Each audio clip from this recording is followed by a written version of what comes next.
বিসমিল্লাহির রহমানির রহিম। আজকের এই বিশাল জনসমুদ্রের আমাদের সম্মানিত সভাপতি, আমাদের প্রাণপ্রিয় দুলাল ভাই এবং প্রধান অতিথি আমাদের আকুল কুদ্দুস ভাই এবং আপনার অত্র এলাকার মুরব্বীগণ, আমার মা বোনেরা এবং সনাতন ধর্মের ভাই বোনেরা, আসসালামু আলাইকুম। এখানে আসলে বক্তব্য দেওয়ার আমি ভাষা হারিয়ে ফেলেছি। এই জনসমুদ্র প্রমাণ করে ধানের শীষের বিজয়। অত্র এলাকার যারা আপনারা ভাই বোন মুরব্বী যারা আছেন, আপনাদের অনেক আত্মীয় স্বজন স্বরূপকারী, কাউখালী, ভান্ডার তারা আছেন, তাদেরকেও আমাদেরকে ধানের শীষে ভোট দেওয়ার অনুরোধ করবেন।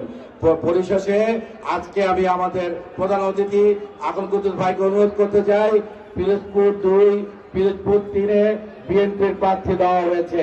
আমি আজকে ওই জনসভার মাধ্যমে আমি আমাদের প্রধান অতিথি অনুরোধ করব, পিরোজপুর 1-এও যাতে আমাদের বিএনপির প্রার্থী দেওয়া হয় এবং আমরা আশাবাদী আমরা 3 আসনে একত্রিতভাবে আমরা ভোট যুদ্ধে আমরা কাজ করব এবং আমাদের জেলা নেতৃবৃন্দ এবং আমাদের আকুল কুদ্দুস ভাইয়ের নেতৃত্বে আমরা ইনশাআল্লাহ এই 3টি আসন আমাদের দেশ নেত্রী বেগম খালেদা জিয়া, দেশ নায়ক তারেক রহমান সাহেবকে উপহার দিতে পারবো।